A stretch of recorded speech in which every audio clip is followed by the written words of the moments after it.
Good morning, friends. We're on chapter 25, Postscript.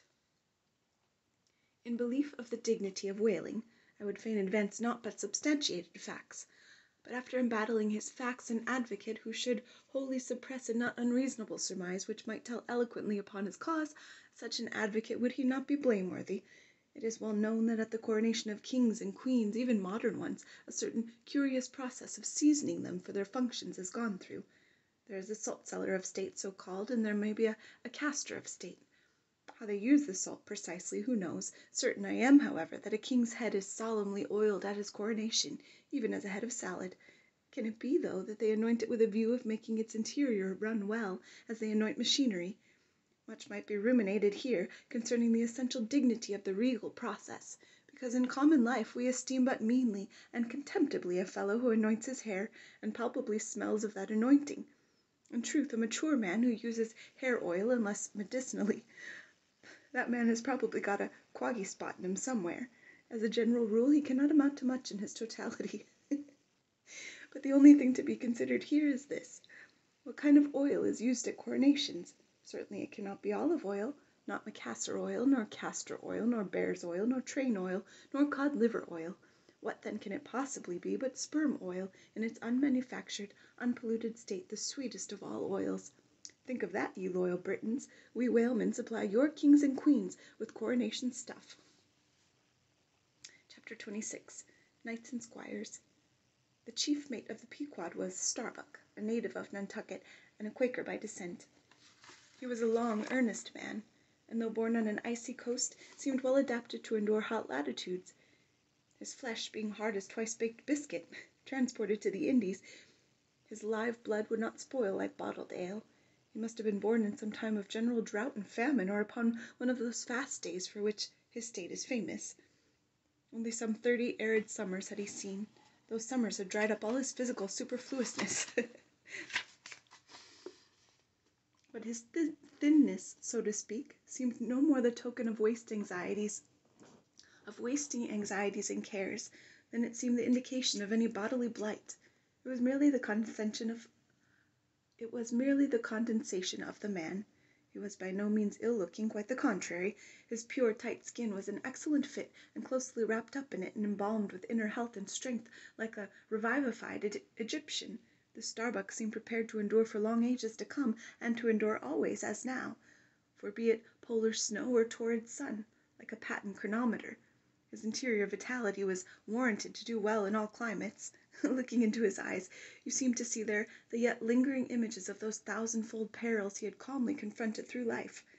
A staid, steadfast man, whose life for the most part was a telling pantomime of action, and not a tame chapter of sounds.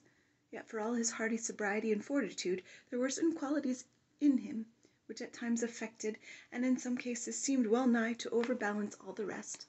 Uncommonly conscientious for a seaman, and endued with a deep natural reverence, the wild, watery loneliness of his life did therefore strongly incline him to superstition, but to that sort of superstition which in some organizations seems rather to spring somehow from intelligence than from ignorance. Outward portents and inward presentiments were his, and if at times these things bent the welded iron of his soul, much more did his far-away domestic memories of his young Cape wife and child tend to bend him still more from the original ruggedness of his nature, and open him still further to those latent influences which, in some honest-hearted men, restrain the gush of daredevil daring, so often evinced by others in the more perilous vicissitudes of the fishery. "I will have no man in my boat," said Starbuck, "who is not afraid of a whale." By this he seemed to mean, not only that the most reliable and useful courage was that which arises from the fair estimation of the encountered peril, but that an utterly fearless man is a far more dangerous comrade than a coward. "Aye, aye," said Stubb, the second mate. "Starbuck there is as careful a man as you'll find anywhere in this fishery. But we shall ere long see that that word 'careful' precisely means when used by a man like Stubb, or almost any other whale hunter. Starbuck was no crusader after perils. In him courage was not a sentiment, but a thing simply useful to him, and always at hand upon all mortally practical occasions. Besides, he thought, perhaps, that in this business of whaling, courage was one of the great staple outfits of the ship, like her beef and her bread, and not to be foolishly wasted.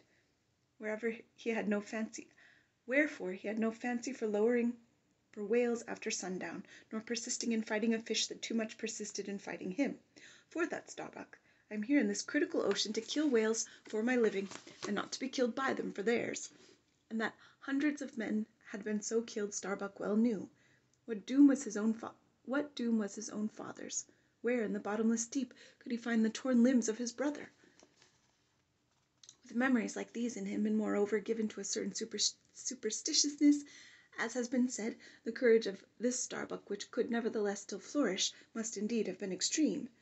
But it was not in reasonable nature that a man so organized, and with such terrible experiences and remembrances as he had, it was not in nature that these things should fail in latently engendering an element in him which, under suitable circumstances, would break out from confinement and burn all his courage up.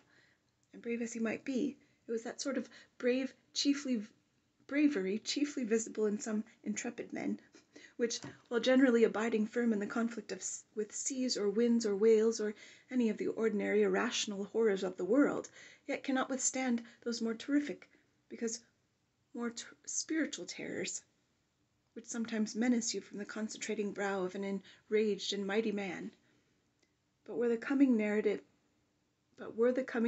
to reveal in any instance the complete abasement of poor Starbuck's fortitude, scarce might I have the heart to write it, for it is a thing most sorrowful, nay, shocking, to expose the fall of valor in the soul. Men may seem detestable as joint stock companies in nations, knaves, fools, and murderers there may be. Men may have mean and meagre faces, but man, in the ideal, is so noble and so sparkling, such a grand and glowing creature, that over any ignominious blemish in him all his fellows should run to throw their costliest robes. That immaculate manliness we feel within ourselves, so far within us, that it remains intact, though all the outer character seem gone, bleeds with keenest anguish at the undraped spectacle of a valor-ruined man. Nor can piety itself, at such a shameful sight, completely stifle her upbraidings against the permitting stars. But this august dignity I treat of is not the dignity of kings in robes, but that abounding dignity which has no robed investiture.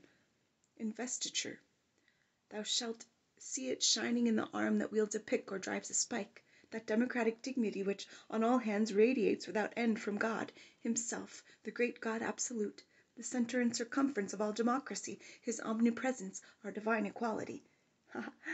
If then to meanest mariners and renegades and castaways I shall hereby ascribe high qualities, though dark, weave round them tragic graces, if even the most mournful, perchance the most abased, among them all shall at times lift himself to the exalted mounts, if I shall touch that workman's arm with some ethereal light, if I shall spread a rainbow over his disastrous set of sun, then against all mortal critics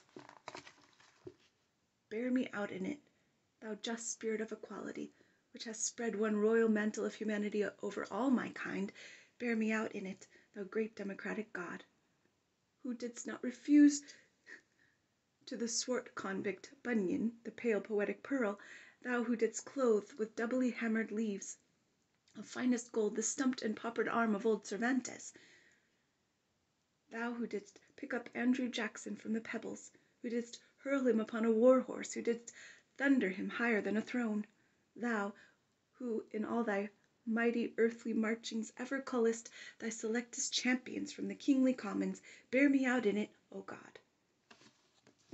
Have a good day, friends.